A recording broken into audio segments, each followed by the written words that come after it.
welcome back to A Ram's Life. I'm so excited that you're watching this video and thank you for clicking on it. Today we are going to go into the pros and cons of living in an apartment and house. I'm going to be talking about Fort Collins because that's where I currently go to school and kind of college related to these houses and apartments, but it doesn't necessarily have to be college, so if you're not a college student, don't worry, this video is still for you, it is for everyone. Anyways, currently now I'm in an apartment and I've been here for almost a year, and next year my roommates and I are moving to a house. So some of these pros and cons of apartments and then pros of homes are making us make that switch. And I'm kind of going to share all the information that I wish that I knew before I made the decision to move into an apartment. And I'm going to be completely honest in this. Obviously, this is very opinion based. Choose whatever housing works for you. But anyways, let's get into it. First thing, houses I feel like are harder to find. There's so many different websites. Only some tenants have their homes up that are actually for rent, and you never really know when they're going to go up. You can't be like, okay, I want to book housing in the next week and expect to find a good place, whereas an apartment always has the information up in one place and you can book it pretty instantly, whereas tenants will want to think about it, see if someone else is renewing. There's just a lot of more confusion and it's not really straight to the point, whereas online apartments, it's very transparent what you're getting into. You can look at reviews, things like that. So that is the main reason why we chose to live in an apartment. We were like, you know what? We just want to know what we're doing next year. We don't want this ambiguity. And I have my computer right here because I wrote down a spreadsheet. I will also link this down below so that you can keep it, share it with your roommates. There are more homes than there are different kinds of apartment complexes. Rooms, I don't know how that adds up. Okay, wait. How do I say this? Oh, I can't call right now. Hello? Hey. Good. I'm filming a video. What video are you filming? The difference between an apartment and a house. If you had to go back, would you choose an apartment or a house? A house. Why? The freedom of being able to walk right out to your car instead of being in a parking garage. If you have skis, a bike, stuff like that, just being able to keep it in your house, being more flexible. And I'd say being closer to campus, or my classes specifically. Yeah, that's good. I might include that in the video. All right, that was Liam, and for reference, Liam is my boyfriend of about a year and a half. I don't know how long we've been dating matters, but I shared it, so there we go. And he is currently a senior on his second semester, and he's been in the same house for 2 years. He's never lived in an apartment, so his opinion is definitely biased, but you heard what he had to say and why he chose the house. Wasn't planning on adding that into the video, but may as well add another perspective. All right. Also, I feel like as far as safeties, especially being a woman, this is really important to me. Fort Collins is a very safe town, but still you always have to be alert and kind of choosing what option's best for you. So safety was a huge factor when choosing a house or an apartment. And I honestly feel like apartments are a little bit safer because, for example, for my apartment, you have to have a special fob to get in the apartment, like just the building itself. And then you also have to have a fob to get in the apartment. And the door is like huge and so heavy that I feel like it's pretty safe. And also we're not on the first floor, so I don't feel like people are like looking in the window or anything like that, which scares me at night, but also I am a worrier. But then a house, it's kind of like you're lower to the ground.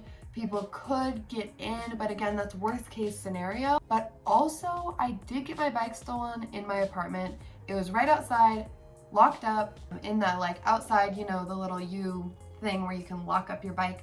Well, I had it for a week and then it was stolen. Nope. The police were not helpful. The apartment was not helpful, not willing to give the footage up, even though we could have figured out who it was. So did not appreciate that for my apartment. But anyways, inside the apartment, I feel a lot safer. My bike, it's on its own. It is risky out there here in Fort Collins with the bikes because everybody loves bikes. But anyways, also Liam touched on this a tiny bit. In an apartment, it takes so much strength to bring your groceries in. And yes, this is a very specific point, but I have had way too many trips and been like, oh my gosh, I should be in a house. What am I doing with my life? Here's a little video that Liam took of walking from my room to the parking garage in fast forward. It still takes a while to watch.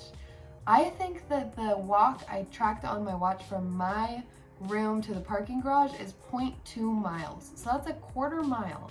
Every time I want to go to the car, I pay a lot to park there. So that is very frustrating. I feel like it's the most negative part of living in an apartment is the walk to your car, which again, first world problems, but this is what this video is about, is comparing, so it's okay. But in a house, you can just park probably like in the driveway or very close to the home and carry it in, make multiple trips, whereas I am carrying like 10 bags on each arm and I'm just like, hopefully I make it every time, and it's just pain.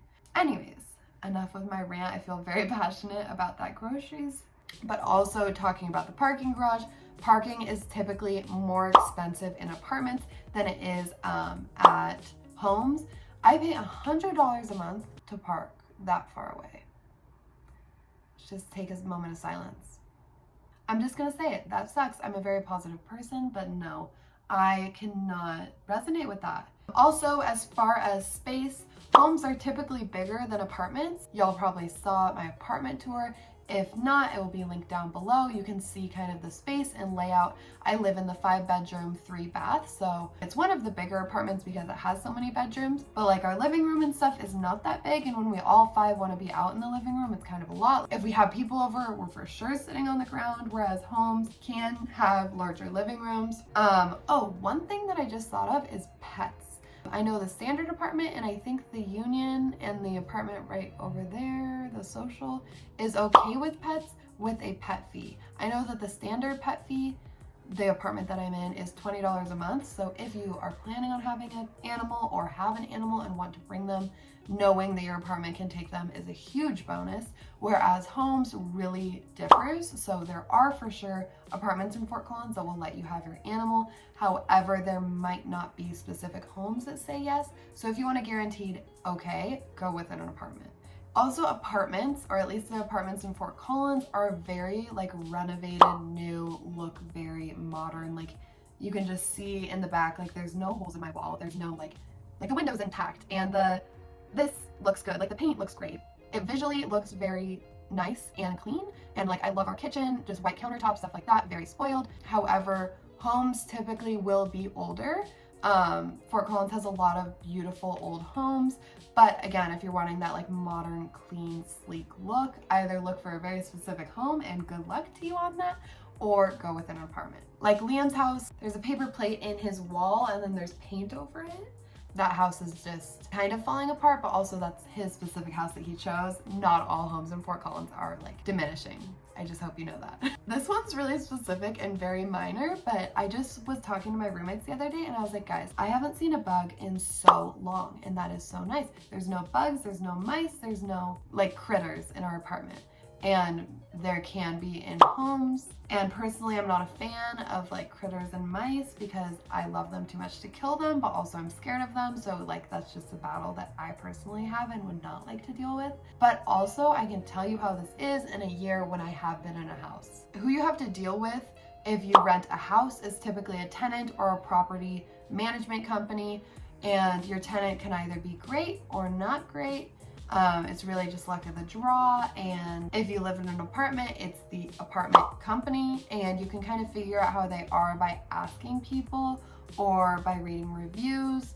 You want to know how quickly whoever is supporting you, like your tenant or your apartment company, can help fix problems as they arise.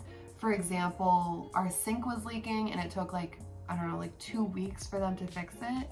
I will say the standard staffing hasn't been my favorite thing. I haven't felt like they're really here for us or supporting us. The only time they reach out is to renew, and I don't love that. So honestly, my experience with this staff hasn't been great, but when there's so many people, I feel like it's just hard for apartments. I don't know. I don't think that either are a pro, because I feel like when dealing with outside parties about where you live every day, it's just a very personal thing and conflicts can arise very easily. But I would say it's something to really think about. Like if you get to talk to the tenant, were they easygoing or were they very like bland and not wanting to talk to you and blunt? Like were they willing to show you the property? Things like that. Like if you get a red flag from a tenant, I say go away, because you don't want to have to deal with that all the time. So in a house, you will likely pay more for amenities, heating, and garbage. In some houses, you have to pay for your Wi-Fi. This does differ between house and between apartments, but again, this is just a general video. Just looking at the price per month and splitting it between your roommates, you really need to factor in an extra like $100 a month for these things. And again, that's just an estimate. Really talk to them to figure out an exact cost, because I know money is very important, especially as a broke college student. Last thing I have, in for cons, at least I think this is a little bit odd. There's a rule, like legally you can get fined if you don't do this, that you must shovel your sidewalk, like that people walk on. That's what a sidewalk is. Thanks, Jamie. I can just see me and my female identifying roommates being like, okay, who's gonna do it? But you know what? We will cross that bridge next year. But I don't know, I just feel like that's a hassle that you don't really want to have to deal with, but you have to in houses. But you don't have to in apartments. Like, it's a wonderful snow day right here, insert clip, meaning today, and I didn't have to do any shoveling. One more little thing, a house can have a backyard. I really miss being able to go outside and just like relax. Whereas here I have to go outside, like there are community areas, but I never use them. Like the pool, I never use. The hot tub, I never use. I thought I would use them all the time. I've used them twice in almost a year, which is insanely bad, but of me. That's totally my fault. But anyways, that was such a tangent. I would rather just have like a secluded backyard that I feel like I could go out in more. In general, I would say a house is more work, but gives you more freedom and is less like a dorm. Sometimes I feel like I'm like walking to my apartment and I'm like, I do not want to talk to anyone all day today, but I have to whenever I leave my apartment and walk the 0.2 miles to my car. Like sometimes I just want to go out in my Christmas PJs, straight into my car, go get coffee, come back home, and I don't want anyone to see that I'm wearing Christmas PJs. Like, I want that, and that's why we're moving to a house. But I feel like I've kind of been negative about apartments.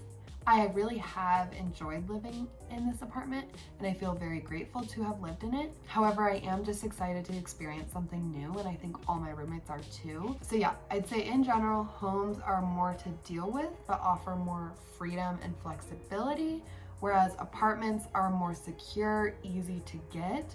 However, you have to deal with a few things like walking to your car, not having a backyard, and sometimes it's difficult to communicate with the staff. So it's really just thinking about you, what your needs are, what your priorities are, where your classes are, what time they are, everything like that. We found a really good deal. Just look for great deals. Like our apartment, we waited for like a week-long deal, and that's why we booked also. I will also include links to a few of the apartments around campus down below. I don't have recommendations for homes. You are on your own. As you know, I am choosing to go into a house next year, but I've also had a pretty good experience in an apartment. So I'd say either way, you're in good hands, and where you choose to live isn't really going to change your college career or your life. It really is just what you make it, just like pretty much everything is. I really hope that this was helpful. I know I like to think about pros and cons, so I wish I had this video to watch when I was trying to choose what house to live in. If you have any questions about my experience in an apartment or anything like that, go ahead and leave them in the comments below. I can try and answer questions about homes because I have stayed at Liam's quite a bit, so I feel like I'm another roommate over there. I'm like living this dual identity. But I can try and answer questions about homes or ask Liam and he can respond to you guys. But I really hope that you found this video helpful, and I hope that you're having a great day, and I really appreciate that you stayed to watch this whole thing. Thank you. Bye-bye.